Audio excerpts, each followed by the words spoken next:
One of the most persistent problems that people faced when doing business in the 19th century United States was dealing with the variety and determining the veracity of the coins and currency that passed through their hands.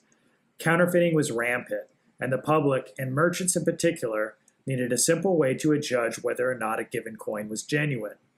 The scope of the problem was such that a veritable parade of counterfeit detection devices flooded the market, all promising to be easier to use and more accurate than their rivals. One of the most popular was the Fairbanks Infallible coin scale, a type that first appeared in the late 1870s and was patented by J.T. McNally and W.H. Harrison on February 28, 1882. Their application for a steel and cast iron scale trumpeted the simplicity of the design and boasted that, quote, "the whole presents an ornamental appearance to the eye," end quote. The American Numismatic Society has a suite of McNally-Harrison type scales. They were a so-called rocker device. It has a fixed fulcrum with a weighted end and a series of slots to receive the different types of coins.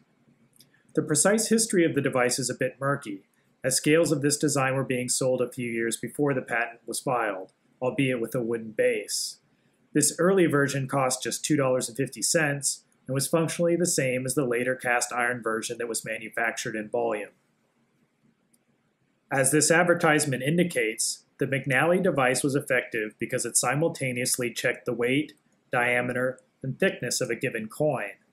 The diameter and thickness were measured via the width and depth of the particular slot, while the position of the free-floating balance arm indicated whether or not a particular coin was the correct weight.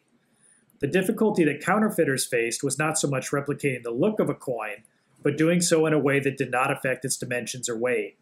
They could, for example, create a counterfeit quarter that looked exactly like a genuine one, but in order to make the counterfeit the proper weight, it would often need to be thicker than an authentic coin.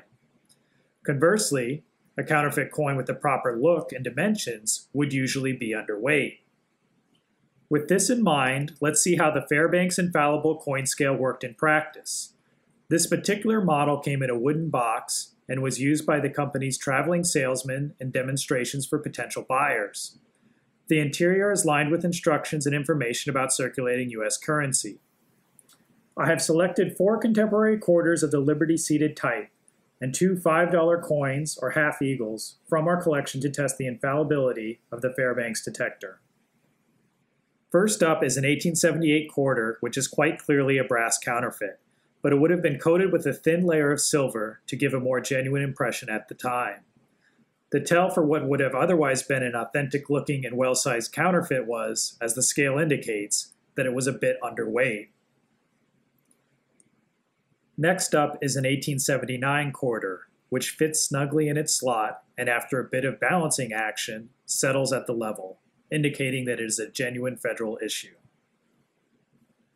Our third test coin is an 1877 quarter that has a well-defined obverse and certainly seems genuine.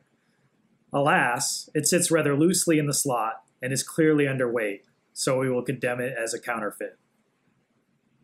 Finally, another 1877 quarter goes into the scale. Or does it? This cast counterfeit is simply too thick for its slot.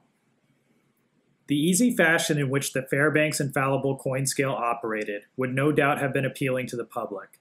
And to give you an idea of the scope of the problem, the counterfeit quarters shown here were chosen from one of dozens of trays of contemporary counterfeit currency that is held here at the American Numismatic Society.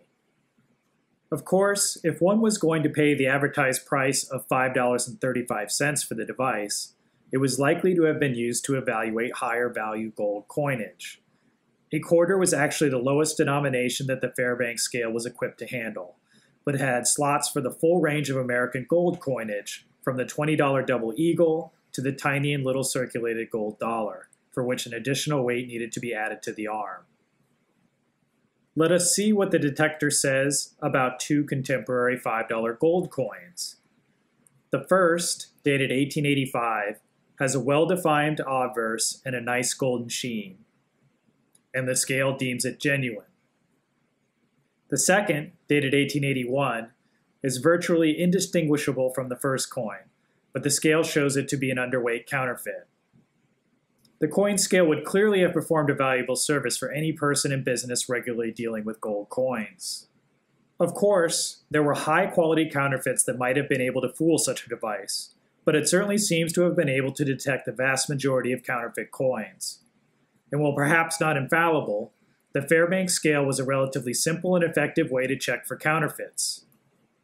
Paradoxically, perhaps, the success of the Fairbanks Infallible Scale Company shows that American enterprise was flourishing in the late 19th century, on both sides of the law.